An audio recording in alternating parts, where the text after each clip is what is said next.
All right, what's up? Good morning, good afternoon, good evening. This is your boy David Harper with another Life in Basketball. Thank you so much for pressing play. You didn't have to do that, so I just want to say thank you ahead of time. And today, I'm going to be breaking down teams that you might not be thinking about as contenders this year, but definitely might be contenders in 2 to 3 years from now. I'm going to start in the Eastern Conference. This might surprise some people, but the Indiana Pacers. Yes, the Indiana Pacers with Nate McMillan as coach. For those of you who don't know about Nate McMillan, he was a really good player, a solid player when he was playing in the league. But as a coach, he's great. He makes the most of what he has, really accentuating the positives out of his team, getting the most out of them. If anybody would have told me that when the Indiana Pacers traded Paul George to OKC, that they would be the third or fourth seed in the East, I would be like, you're crazy.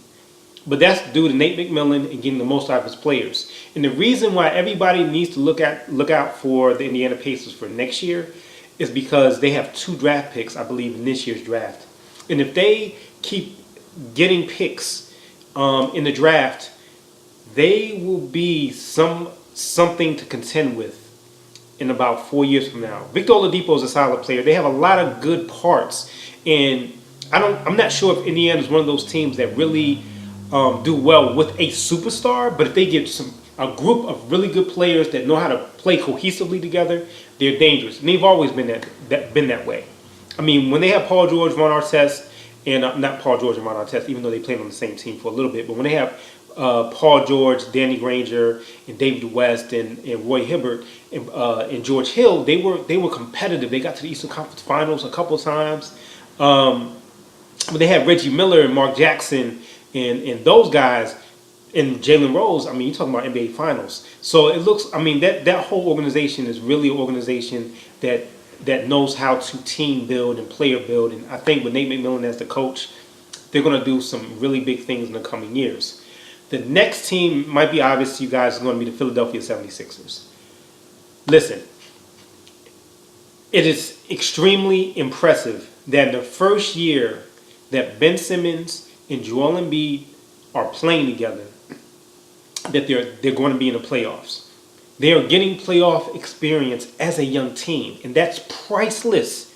And next year, if Markelle Fultz, hopefully his shooting motion goes into play and it gels with the team, they are going to be sick.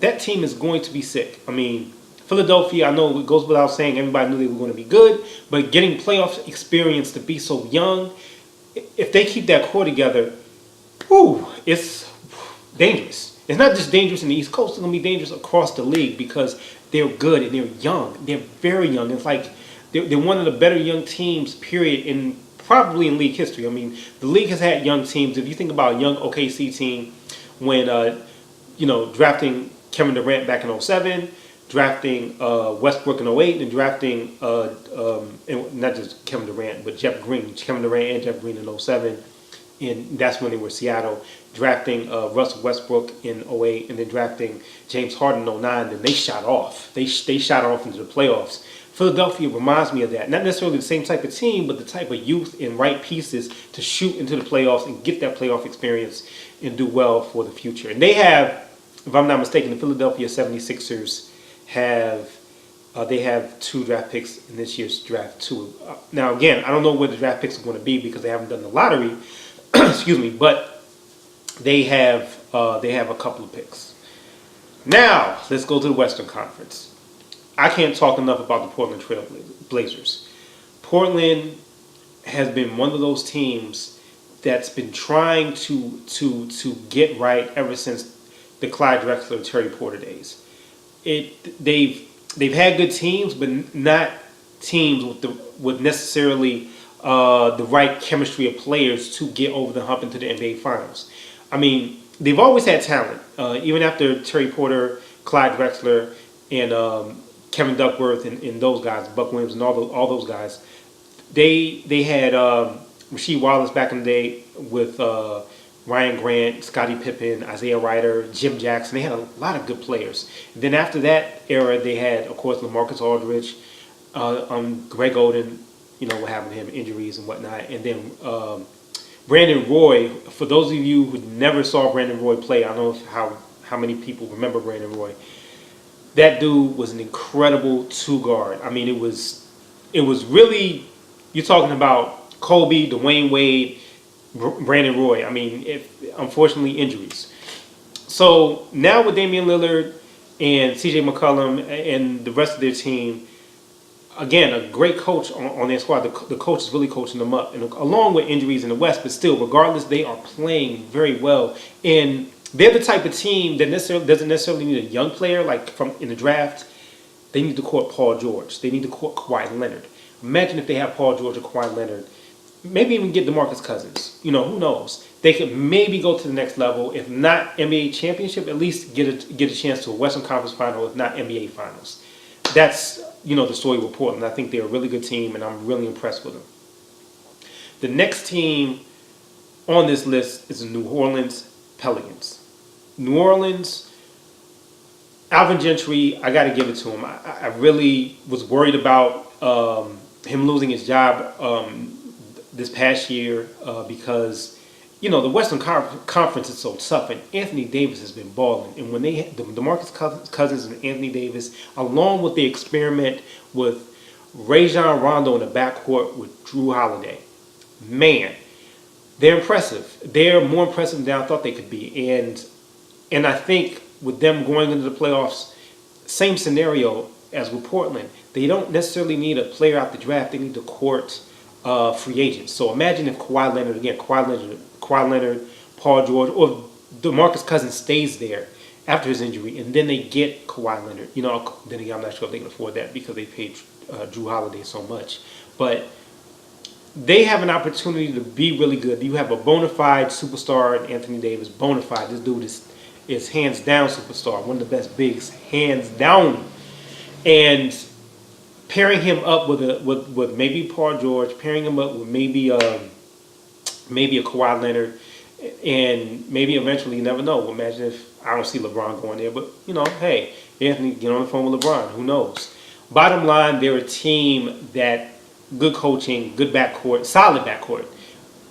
Rondo, again, he's a really good veteran. He's learned how to be even better as he gets older. As far as to me, instinctively on veteran teams, he's doing a great job, and I think New Orleans possibly could attract some free agents, and hopefully they will. I would like to see these teams do well. An honorable mention in this whole conversation is OKC. I was worried about them early on, and to be honest with you, I'm still worried about them because I'm not really sure how they're going to pan out in the playoffs. But one thing I will say, if they get to the second round and they compete in the second round, then Paul George may stay with them. But the one thing I would suggest for management, for OKC, to do in the offseason is give Russell Westbrook the same thing that James Harden received, a point guard. Russell Westbrook needs to be off the ball. In some ways, not to be negative and not to throw any shade, but to save himself. Because I think he has such a killer instinct that he needs to be off the ball. He needs to be that guy that needs to be off the ball a little bit. So I don't know if it's going to be in drafting a point guard. I don't know whether it's going to be trading for a point guard or getting a point guard in free agency. But they definitely need some players that can help Russell Westbrook to be off the ball, to handle the ball and handle the point guard responsibilities. And actually, I think that will help the whole team. It will help Carmelo. It will definitely help Paul George. It will help Adams, Steven Adams in the middle. I think Westbrook is again, if Russell Westbrook took away some of the killer instincts of the Jordan and Kobe and added some of the assists and playmaking instincts of a Magic or an Isaiah, then he would hands down be arguably the second best point guard next to Magic. In my mind, he has the ability, an incredible player, and I'm looking forward to Russell Westbrook really growing and flourishing. And I think having a point guard the way James Harden having Chris Paul there has helped him, and I think he'll do the same for Russ. So that's my time. If you like the show, subscribe, man. Subscribe. I really appreciate you guys watching Life in Basketball. Tune in for another episode coming soon. And again, subscribe, like, post, share, all that good stuff. All right? Talk to you later. Peace.